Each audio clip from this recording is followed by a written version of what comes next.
When you first boot up Ocarina of Time, you will quickly be confronted with an unimaginable horror, and no, I'm not talking about the Great Deku Tree. The thing that scares me is found within. Gigantic spiders that eerily hang there, waiting to strike. And after playing through Twilight Princess on stream, I was once again confronted by an even scarier iteration. So today we will look at the terrifying world of spiders found in The Legend of Zelda, to see what types we encountered and how these creatures changed.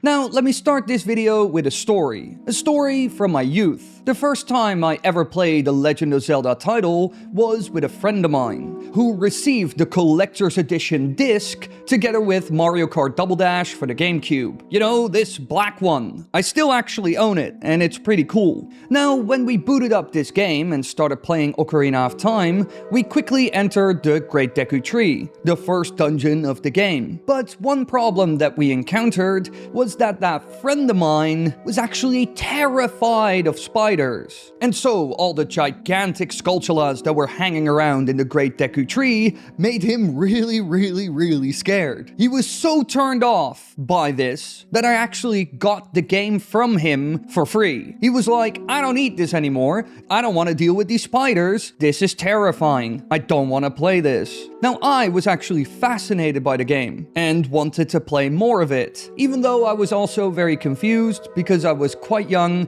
and my English was incredibly underdeveloped, so I barely understood anything that was going on. Now, I will admit, I was also terrified of the spiders, because I also kind of suffered from arachnophobia when I was younger. I wasn't a big fan of the eight-legged freaks, if you get what I mean. However, as time went on, I got more and more comfortable with spiders. But to be honest, I totally understand why younger me was kind of scared of the Skulltulas. Even though you wouldn't categorize The Legend of Zelda Ocarina of Time as a horror game or anything like truly scary, we all know that there are loads of things in this game that are kind of terrifying as a child. Think of the Shadow Temple or the graveyard in Kakariko Village. And these spiders are also kind of scary, because if you get anywhere near to them, they will suddenly drop down. And if you get too close, then they will all of a sudden do a massive spin move. All of this actually makes for quite a good jump scare. I can certainly remember that when I first walked up to a Skulltula as a child, playing Ocarina of Time,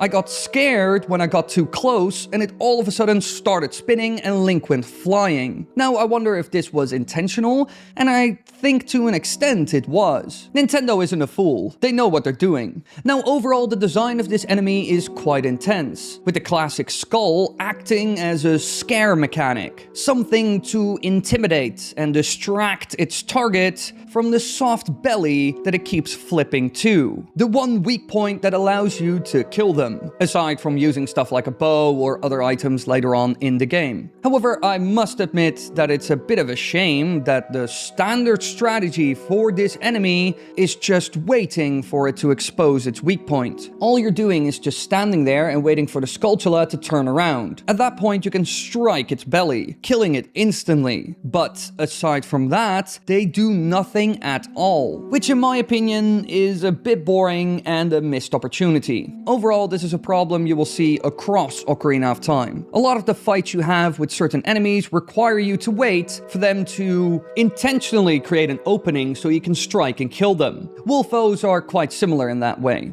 although I will admit you can use certain items like Deku Nuts to speed up certain fights. Aside from that, these spiders can't even walk around. They just hang there, which is a bit lame. So while I must admit it is a decent jump scare and forces caution, especially in later dungeons, I would say that the Shadow Temple is a great example of both the jump scare and forcing caution when exploring places like this. I am a bit disappointed that they don't really do much, but I think that Nintendo was very limited by the hardware during that time, and so a walking spider wasn't really gonna happen. It wasn't really possible, I think. I mean, they cut a lot of content from that game after all. However, in later Zelda titles, we once again saw the Skulltulas. However, this time, they were a lot more terrifying, as well as capable.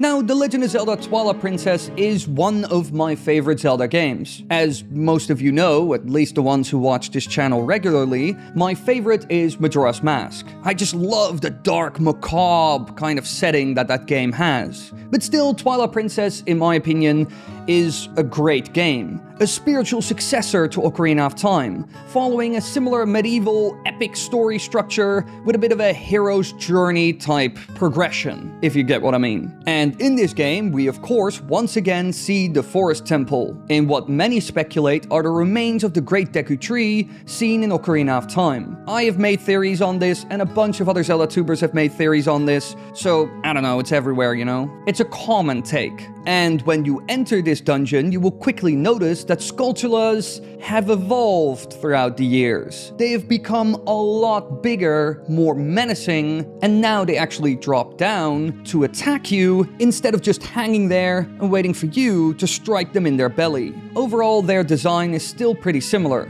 but much more terrifying now, and they are a menace in this dungeon. You will find a lot of them, and you will even fight multiple of them in confined dark spaces, really elevating the horror. Now, I must admit, while I was older when I finally played Twilight Princess, I was still very scared of these gigantic spiders that would run up to you. I was around 11 or 12 years old when I first played Twilight Princess. I got the GameCube version for my birthday, and when I first entered the Forest Temple and saw that spider in the middle of that platform just hanging there, I was already very uncomfortable. But then, as soon as I got close, it became worse. This monstrous being drops down and immediately goes for you with a magnificent speed, with those little arms just kind of scrawling and walking around. Really, people who are afraid of spiders understand that it's the 8 legs just kind of moving and doing its thing, you know? That's what makes them scary, as well as them skittering up to you, like the speed. And in my opinion, Twilight Princess's Skulltula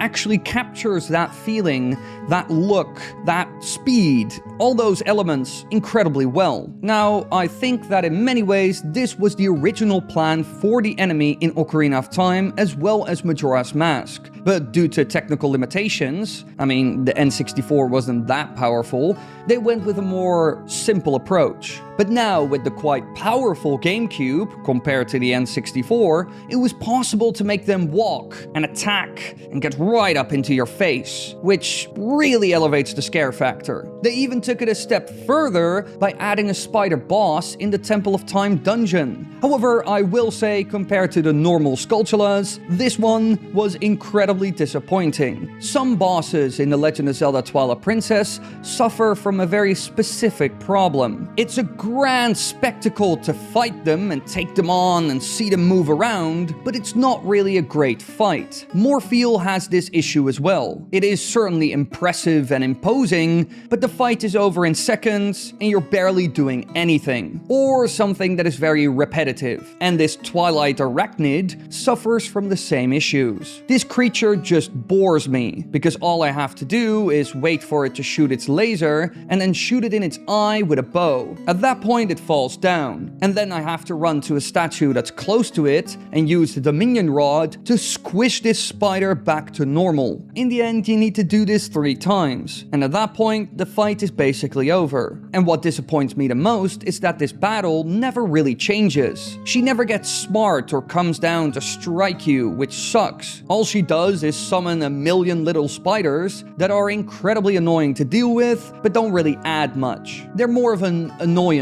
while you're trying to shoot with your bow. And what sucks the most is that Nintendo could have actually delivered, because in an old Zelda Wii U promo video, we once again see this boss, and Link has to fight it up close, which in my opinion looks really cool, but we never got any of this. And in the later Zelda titles, the Skulltula was a bit of a mixed bag, either improving or sliding backwards downhill.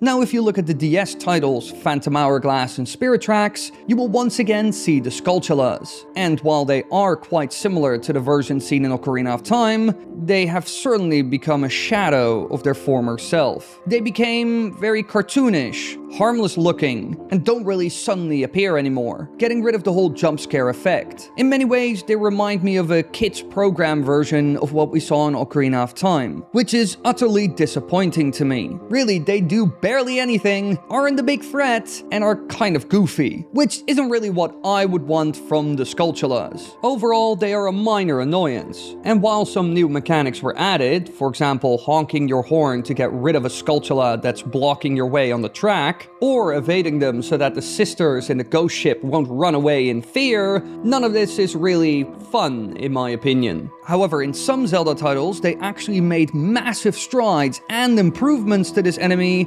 that make it almost the ultimate version. In Skyward Sword, they created a cool combination of the Skulltula seen in Ocarina of Time and the one from Twilight Princess, while adding a couple of new features as well. This time around, they either hang from a single string or in a complete web that you can actually get trapped in. But if you knock them out of their web, they can still attack you, and this time it's more similar to what a re-dead would do to you in Ocarina of Time. They cling onto you and slowly drain your life force, damaging you bit by bit. So in many ways, it is a combination of what we saw in Ocarina of Time, their first appearance, and Twilight Princess. Now, personally, I quite like this combo, and while I often criticize Skyward Sword because I ain't a big fan of it, you know, it's like probably somewhere at the bottom of my Zelda tier list, this new Skulltula is the best of both worlds, while improving on it. And aside from just an enemy, it even acts like a real obstacle, much more than it did in Ocarina of Time. Even when the Skulltula is hanging from a string,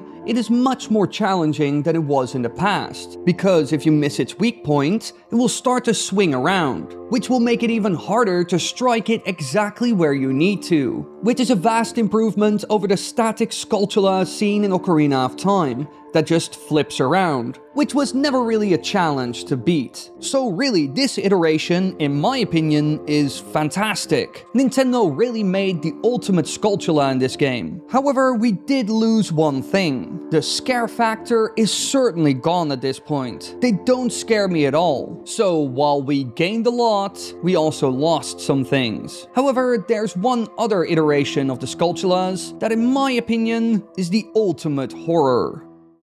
Now, let's go back a bit all the way to the beginning of this video when we were talking about Ocarina of Time. Because aside from seeing the Skulltulas that hang around in the Great Deku Tree and the Shadow Temple, there's another type that seems harmless because they don't actually attack you, but their effect is immense. I'm talking about the Gold Skulltulas, weird creatures that I've made many theory videos on before that curse people, turning them into Skulltulas themselves. This is seen in Ocarina of Time and Majora's Mask, for example. And this is, in my opinion, the ultimate form of spider horror in the Legend of Zelda franchise, with people actually turning into them. A cursed being forced to transform into an abomination, which combines both spiders and body horror into one. And as you can imagine, I am incredibly curious how they will do all of this in the upcoming remake. I hope to see true realism in this game, forcing Nintendo to lean more into the horror instead of shying away from it. I mean, one of the most recent Zelda titles, Tears of the Kingdom, had more horror aspects and elements compared to the title that came before, Breath of the Wild. Nintendo even said before the release of the game